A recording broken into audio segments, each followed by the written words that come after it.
Avant de commencer, j'aimerais vous dire que tout ce que je vais dire là, je l'ai déjà dit hier. J'ai déjà tourné la vidéo.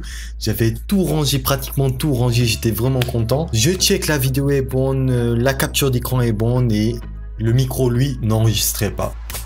Donc vous pouvez comprendre pourquoi je suis pas très enthousiaste à reprendre la vidéo aujourd'hui. N'empêche que c'est un plaisir de vous retrouver. La semaine dernière j'ai fait une erreur, j'avoue, c'est de ma faute. J'ai posté ma vidéo le samedi soir. D'habitude je poste en semaine le matin. Du coup beaucoup d'entre vous n'ont pas pu voir la vidéo, n'ont pas reçu de notification. C'est en honneur des 10 000 abonnés, donc si vous voulez suivre la vidéo, je vous la laisserai dans la description de la vidéo. Aujourd'hui les amis, je vais vous présenter un moteur de recherche qui est utilisé non seulement par les hackers mais aussi par les white hats pour la sécurité. Son nom est Shodan, c'est un moteur de recherche d'objets connectés. J'entends par objets connectés les objets qui sont connectés à internet et qui ont donc une adresse IP publique. Cela peut être un PC, un serveur, une caméra, une webcam, un IoT, etc. etc. Créé en 2009 par John Matterly, ce moteur de recherche s'est surtout fait connaître du grand public lorsqu'il est apparu dans la célèbre série Mr. Robot. Je ne saurais vous dire exactement quel épisode parce que malheureusement je n'ai pas suivi la série. Les mises à jour sur ce moteur de recherche sont faites H24, 7 jours sur 7. Il présente deux interfaces. Une interface graphique, et c'est d'ailleurs celle-là qu'on va explorer aujourd'hui, et une interface ligne de commande. Je me suis dit que je vais faire une prochaine vidéo dessus pour éviter de faire une vidéo de plus de 10 minutes. À vue d'œil, Shodan ressemble à un navigateur de ce qu'il y a de plus basique. Pour pouvoir profiter à fond de ces services, vous devez créer un compte, c'est rapide et gratuit. Aujourd'hui, je vais vous montrer quelques recherches qu'on pourrait faire sur Shodan. Par exemple là, si je veux chercher les machines qui utilisent, disons, Windows comme système d'exploitation, juste ça, je mets seulement Windows et vous verrez qu'on va me donner un ensemble de machines et même un résultat. Ici, il a enregistré plus de 1 715 003 machines qui utilisent Windows. Alors les informations basiques qu'on a ici sont appelées la bannière. Donc les informations, ce sont les premières informations que Shodan récupère d'une machine. Vous avez l'adresse IP et là si on clique dessus, on peut voir quel est le port qu'il utilise. Là on a le port 53, le port 80, 445, 3306 pardon, et vous avez exactement la map, donc vous avez exactement l'emplacement de cette machine, parce que n'oubliez pas que Shodan utilise aussi la géolocalisation satellitaire. Supposons que je veux restreindre par exemple mon champ, je veux par exemple en France, savoir les machines en France, donc j'ai juste à utiliser country et le code FR qui est le code de la France, et vous verrez qu'on va me donner un ensemble de machines. Ce système de rechercher les machines sont notamment utilisés lors des attaques DDoS. Donc si un hacker veut effectuer une attaque DDoS dans un pays, il peut à travers Shodan repérer plusieurs machines qu'il pourra infecter et ensuite les utiliser pour effectuer l'attaque. À part les ordinateurs et les serveurs, je vous ai dit qu'on peut utiliser aussi, qu'on peut repérer les caméras. Donc voilà, je tape juste caméra. Ici, il me donne une caméra. Est-ce que c'est en live? Voilà, il nous a donné en Espagne. Par exemple, ça, je pense que c'est une caméra qui n'est pas sécurisée par un mot de passe. On va le tester. Donc voilà, c'est en train de donner des images, mais je pense que là, il fait nuit.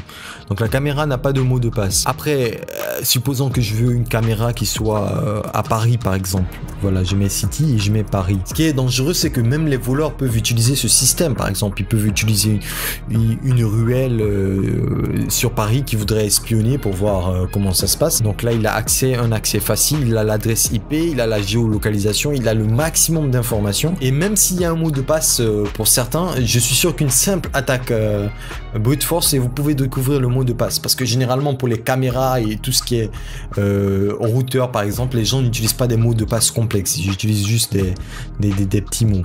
Notamment celui qui est par défaut admin ou admin root. À part cela, on peut utiliser aussi rechercher des webcams. À ce sujet, bon là j'ai juste tapé webcam, vous verrez. Voilà, ici par exemple au Canada, on a une webcam. Je sais pas si elle est sécurisée ou pas. Bon, apparemment il n'y a pas de vidéo ici. Par contre, voilà ce que je vais faire. Je vais vous taper webcams XP. Qui est un outil, pas un outil d'espionnage, mais qui est un outil de surveillance. Webcam XP, je pense que c'est collé. Et malheureusement, les gens qui utilisent ce service, voilà, il y a beaucoup de personnes qui n'utilisent pas de mot de passe. Enfin, d'après ce que j'ai pu vérifier. Si j'ouvre celui-ci, on va ouvrir plusieurs pour voir est-ce que on pourra tomber sur une caméra qui n'est pas sécurisée. C'est juste pour vous montrer que ça marche réellement. Voilà, c'est là par exemple la première. Là, on est au bord de la mer, c'est tout magnifique. La 169, la 169, on était où? Nous sommes aux États-Unis, à Chicago. Donc là, vous avez une caméra qui, bon, rien de grave, qui filme juste la mer, mais c'est pour vous montrer que voilà, en temps réel, s'il vous plaît, ce n'est pas, il n'y a pas de décalage, c'est vraiment en temps T que la caméra filme. Ici, il n'y a pas grand chose. On va aller ouvrir une autre caméra. Et là, il y a plein de vicieux qui pensent tomber sur un truc assez louche. Non, ne vous inquiétez pas, je pense pas. Franchement, si une personne garde une caméra chez elle, dans sa chambre, connectée à Internet, et quand même ne prend pas soin de mettre un mot de passe, c'est que franchement, cette personne est vraiment atteinte, elle est forte débile. Ou peut-être que vous êtes tombé sur un site X et que c'est un virus que vous allez télécharger. Donc pour revenir, il faut que je trouve des caméras pour vous. Là par exemple, le 235. Le 235, on est où? 235, on est dans quel pays? On est en Allemagne. On est en Allemagne. Et là le 157, le 157, voilà, ça c'est en Angleterre, le 157. C'est une caméra, vous voyez, il est 21h25. De leur côté, bon, chez moi, il est 21h29. Je suppose... soit c'est un montre qui n'est pas à l'heure, soit c'est la leur. Donc vous voyez que là c'est une caméra qui filme la ruelle. C'est une caméra de sécurité, une caméra routière. Donc vous imaginez le truc, une caméra routière en plus qui n'est pas sécurisée, qui n'a pas de mot de passe. Et même si elle a un mot de passe, je vous ai dit, des hackers assez expérimentés peuvent casser la sécurité et accéder à la caméra. On va faire une recherche un peu plus approfondie, comme je sais que le premier pays qui me suit c'est la France. Donc on va chercher en France. Si on trouve des caméras. Et là, la vidéo est en train de se transformer en jeu pour trouver des caméras non sécurisées. Donc voilà, on a trouvé 48 caméras qui utilisent le système Webcam XP. Il faut bien le préciser. Bon, là, je vais vous montrer quelques exemples de caméras pour vous montrer que ça marche. Et le truc, à part le fait de chercher des informations sur des serveurs, sur des machines, etc., vous pouvez voir carrément la carte. Comme je vous ai dit, ça utilise la géolocalisation satellitaire. Donc, ça peut vous placer le tout sur une carte pour que vous ayez une vision globale. Donc voilà, comme je vous ai dit, vous avez la géolocalisation. On vous place tous les points. Je sais que ça fait penser à des films, on voit souvent ça dans les films, les séries policières. Vous pouvez, par ça même, chercher des méthodes d'exploitation de failles. Par exemple, supposons que je tape caméra. Voilà, je veux voir des caméras. J'ai la possibilité de cliquer sur Exploit. On va attendre que ça s'affiche parce que j'ai pas non plus la fibre optique. Quand je clique sur Exploit, vous allez voir que... Shodan va me donner un ensemble d'exploitation de failles. D'où il tire ces informations? Il a tiré, voilà, là, les 171, c'est de ExploitDB.